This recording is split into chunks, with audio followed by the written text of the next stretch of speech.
नमस्कार, मैं अशोक कुमार पांडे और स्वागत है आपका टीसीएच पर। हाजिर हूं इजराइल, फलस्तीन, लेबनान, ईरान, मिडिल ईस्ट और इसके बहाने सारी दुनिया की खबरें लेकर। लेकिन सबसे पहले आप सबका दिल से शुक्रिया, और सिर्फ मेरी तरफ से नहीं, हमारी पूरी टीम की तरफ से आप सबका बहुत बहुत शुक्रिया। आप सबकी मदद से, आप सबकी मोहब्बत से, आप सबके साथ आने से हमारा चैनल 3 मिलियन यानी 30 लाख लोगों का परिवार हो गया है। हमारे लिए यह बेहद खुशी की बात है और हमारे दर्शकों के लिए भी उतनी ही खुशी की बात होगी।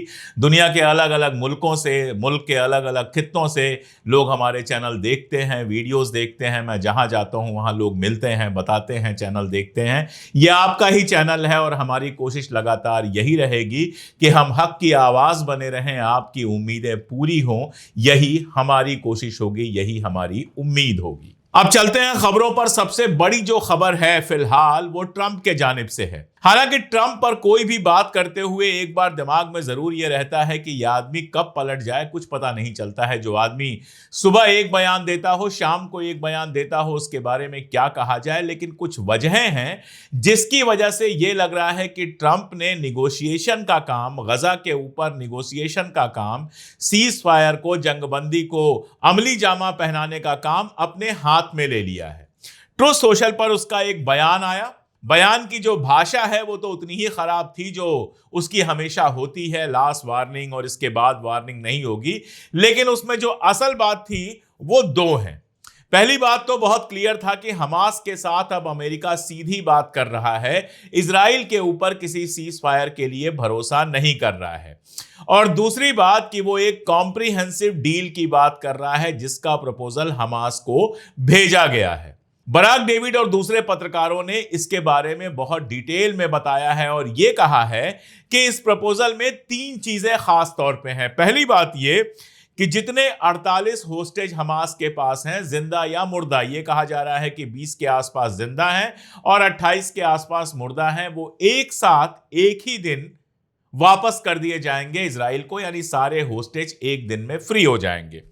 लेकिन इसके साथ साथ 2500 से 3000 फलस्तीनियों को रिहा करना पड़ेगा इजराइल को। ये तो हो गए पहले 2 पॉइंट्स। और तीसरा पॉइंट यह है कि इसमें कंडीशंस काफी लगाई गई हैं, गारंटीज काफी रखी गई हैं इस बात के लिए।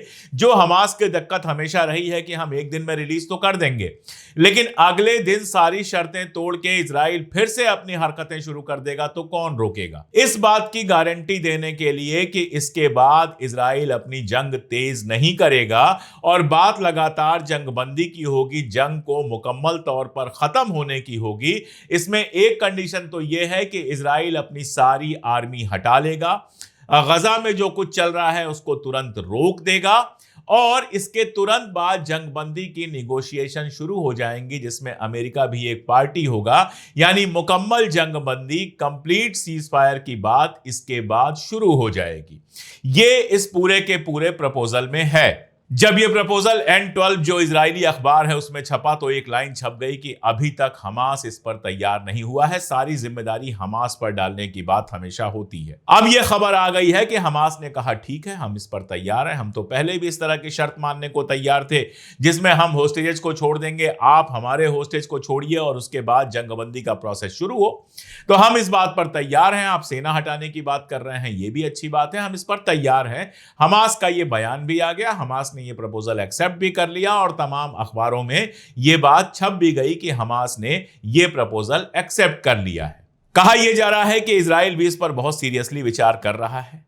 हर बार तो यही होता है कि एक प्रपोजल इजराइल से बात करके भेजा जाता है। इस बार कहा जा रहा है कि ट्रंप जो है वो विटकॉफ के साथ, जो उनके स्पेशल एनवाय हैं मिडिल ईस्ट में, उनके साथ गोल्फ का एक गेम खेला उन्होंने, वहां पर ही ये बात हुई और उसके बाद विटकॉफ से उन्होंने कहा कि किसी भी तरह से इस जंग को अब रुकवाओ। विटकॉफ ने एक इजरायली पीस एक्टिविस्ट जो अमन के लिए काम करते हैं उनके थ्रू हमास से फिर से कनेक्ट किया और हमास के साथ और इजराइल के साथ बात करके यह प्रपोजल तैयार किया। हमास इस पर तैयार हो गया है। हर बार यही होता है कि इस तरह का एक प्रपोजल बनता है, हमास तैयार हो जाता है और उसके बाद इजराइल जो है वो किसी तरह से वहां से पीछे हट जाता है। अब आप देखिए, आज ही प्रपोजल की बात आई है और आज ही इजराइल का जो रक्षा मंत्री है सार, उसका बयान आया है कि आज एक जलजला नाजिल होगा गजा के अंदर। गजा के ऊपर एक हरिकेन आएगा, पावरफुल हरिकेन आएगा गजा के ऊपर। मतलब क्या है कि गजा के ऊपर बमबारी होगी। तो एक तरफ सीज फायर की बात चल रही है, ट्रंप सीज फायर की बात करते हैं, सारे हमास को घेरे में लेते हैं, और दूसरी तरफ ठीक उसी समय इजराइल जो है गजा के ऊपर बमबारी की बात करता है। तो फिर ट्रंप का इसमें इंटरेस्ट क्या है? मैं ढूंढ रहा था, इजरायली अखबार ही ढूंढ रहा था, मुझे लगा कहीं से कुछ तो मिलेगा, और मुझे मिला जेरूसलम टाइम्स में एक इजरायली एक्सपर्ट का आर्टिकल मिला, जिसमें वो कहता है कि अगर गजा के ऊपर बमबारी ऐसे ही जारी रही तो ईरान दोबारा से अटैक कर सकता है इजराइल के ऊपर। हालांकि दोबारा से का मामला नहीं है, शुरुआत तो पिछली बार भी इजराइल ने ही की थी, ईरान ने कोई अटैक नहीं किया था। लेकिन गजा में जिस तरह से बमबारी हो रही है, जिस तरह से मल्टी स्टोरी बिल्डिंग्स को गिराया जा रहा है और बाकी सारी चीजें हो रही हैं, उसको लेकर ये जो एक्सपर्ट है इनका ये मानना है कि ईरान दोबारा हमला कर सकता है। ईरान ने एक बात तो बहुत क्लियर की हुई है कि इजराइल अगर हमला करेगा तो हम जबरदस्त जवाब देंगे। अब ईरान अपनी तरफ से पहला हमला करेगा इसकी उम्मीद तो मुझे नहीं है, लेकिन डायरेक्ट की जगह इनडायरेक्ट हमले तो हो ही सकते हैं। जैसे अगर आप हूथी को देखें, हूथी लगातार अटैक कर रहा है, कल उसने फिर अटैक किया, ड्रोन्स डाले।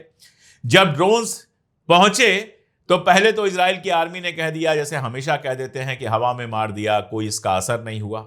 उसके बाद तस्वीरें आनी शुरू हुई कि वहां का एक एयरपोर्ट है, रामोन एयरपोर्ट, उस एयरपोर्ट पर ड्रोन्स का इफेक्ट हुआ है, आग दिखाई दी, नुकसान दिखाई दिया। अब जान का कितना नुकसान हुआ है यह नहीं पता, लेकिन माल का नुकसान दिखाई दिया, और तब जाके इजरायली आर्मी और इजरायली अखबारों को भी यह मानना पड़ा कि हूथी का अटैक जो है वो जमीन तक पहुंचा है, नुकसान हुआ है।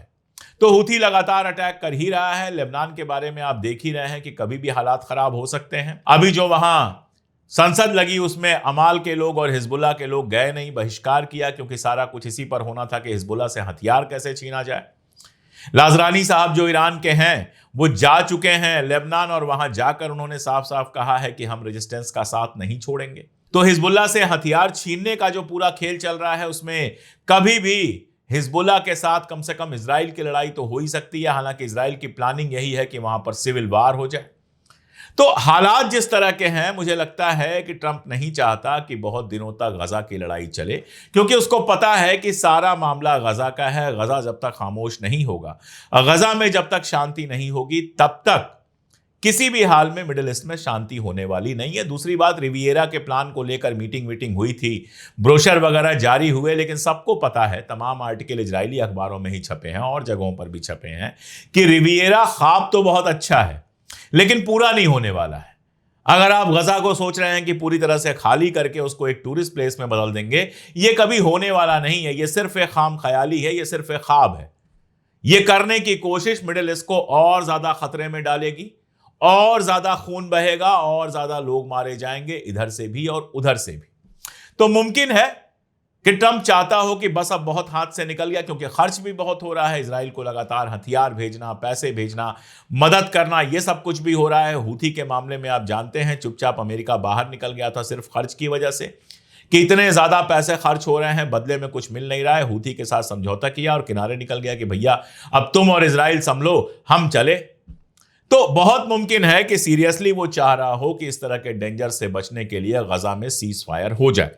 और अब जबकि हमास ने यह कह दिया है कि हम इसके लिए तैयार हैं, तो सारा दारोमदार जो है वो अब इजराइल के ऊपर है। एक और वजह है जिसकी वजह से ट्रंप शायद अब चाहता है कि खत्म हो मामला। आपको याद होगा ट्रंप ने एक ट्वीट किया था, और उस ट्वीट क्या बल्कि किसी से बातचीत की थी और उसी को ट्वीट किया था, और उसमें उसने कहा था कि एक वक्त था जब कांग्रेस के अंदर, कांग्रेस मतलब वहां की संसद के अंदर जो सबसे बड़ा लॉबिंग ग्रुप था वो इजराइल का था, लेकिन अब ऐसा नहीं है। अमेरिका के अंदर और यूरोप के अंदर इजराइल का समर्थन रोज बरोज घट रहा है। कल की बात बताऊं, ब्रुसेल्स में एक शानदार रैली निकली है। मुझे खुद आश्चर्य हो रहा है कि यूरोप में इतनी बड़ी बड़ी रैलियां निकल रही हैं, जबकि लंदन में और बाकी जगहों पर लगातार इन एक्टिविस्ट को गिरफ्तार किया जा रहा है। तो दुनिया भर में जो परसेप्शन खराब हुआ है, अमेरिका में भी हो रहा है। 60% से ज्यादा अमेरिकन आबादी अब इजराइल के खिलाफ है, और जितना यह जंग चलेगा परसेप्शन उतना ज्यादा खराब होगा, और जितना इजराइल के लिए परसेप्शन खराब होगा, अमेरिका का उतना ही नुकसान है। आप देखिए, तमाम पश्चिमी देशों ने कहा कि हम फलस्तीन को खुद मुख्तार मुल्क का दर्जा देंगे, और यह दर्जा दिया जाना था न्यूयॉर्क में जो यूएन की मीटिंग होनी थी। अब उस मीटिंग में अमेरिका ने कह दिया कि हम फलस्तीन के लोगों को आने ही नहीं देंगे, उनको वीजा ही नहीं देंगे। क्या हुआ, वहां से हटा ली गई। अब वो मीटिंग जेनेवा में होगी। जेनेवा में फलस्तीन के भी जो रिप्रेजेंटेटिव्स हैं वो भी होंगे और मान्यता तो दी ही जाएगी। तो जो ये प्रेशर है, ये एक वजह हो सकती है इस बात की कि ट्रंप चाहता है कि वहां पर सीज फायर हो जाए। यह खबर आपके पास है ही कि वहां की आर्मी बिल्कुल नहीं चाहती है कि वहां जंग हो। आर्मी लगातार कह रही है कि वहां पर सीज फायर हो जाए, होस्टेज डील जिसको वो कहते हैं, तो बेहतर है। इजराइल के अपने अंदर जिस तरह के जुलूस लगातार निकल रहे हैं, और अब आपको मैं बताऊं कि कल एक जुलूस में नेतन्याहू को सीधे गद्दार कहा गया। तो इजराइल के अपने अंदर प्रेशर लगातार बढ़ता जा रहा है, और अगर इन सब की वजह से यह सीज फायर होता है तो फिलहाल तो अच्छी बात ही होगी। मैं सच बताऊं कि कई बार वीडियोस करने का मन नहीं होता है। गजा में जो कुछ चल रहा है, जिस तरह से रोज 100 से ज्यादा लोग मारे जा रहे हैं, जिस तरह से अच्छे खासे घर गिराए जा रहे हैं, जिस तरह से लगातार कहर बरपा हो रहा है, कई बार मन ही नहीं करता है कि वीडियो बनाया जाए और आप तक खबर पहुंचाई जाए। बुरी खबरें तो आप तक पहुंच ही जाती हैं।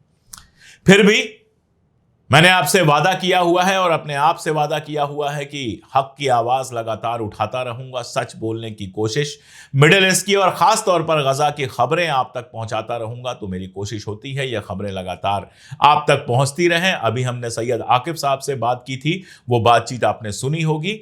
आज जो सबसे बड़ा मुद्दा है और सबसे बड़ा सवाल है वो यही है कि क्या इजराइल इस सीज फायर के प्रपोजल को एक्सेप्ट करेगा। अगर इजराइल इस सीज फायर को एक्सेप्ट करता है तो फौरी तौर पर निश्चित रूप से गजा के लोगों को राहत मिलेगी, जंग रुकेगी और कम से कम लोग थोड़ा सुकून की सांस ले सकेंगे। हम तो यही चाहते हैं। उसके बाद यूएन के अंदर देखते हैं यूरोपीय मुल्क जो इतनी बातें कर रहे हैं फाइनली करते क्या है। सऊदी अरबिया भी उसमें शामिल है, फ्रांस के साथ साथ, तो करते क्या है और क्या इस सीज फायर के बाद गजा के रिकंस्ट्रक्शन की जो बात है वो आगे बढ़ पाती है। ये सारे सवाल जब वक्त आएगा तब इनका जवाब मिलेगा और मैं लगातार ये सब अपडेट करता रहूंगा। जुड़े रहिए हमारे साथ। एक बार फिर हमारे चैनल को 3 मिलियन सब्सक्राइबर्स तक पहुंचाने के लिए आपका शुक्रिया। अगर अब तक सब्सक्राइब ना किया हो तो आप भी सब्सक्राइब कर लीजिए, और अगर हमारी ताकत बनना चाहते हैं तो ज्वाइन का बटन दबा सकते हैं। लिंक हमारे डिस्क्रिप्शन में और पिन कमेंट में भी है, और ज्वाइन करके चैनल के मेंबर बन के आप हमारी ताकत बन सकते हैं। आज के लिए इतना ही, बहुत शुक्रिया।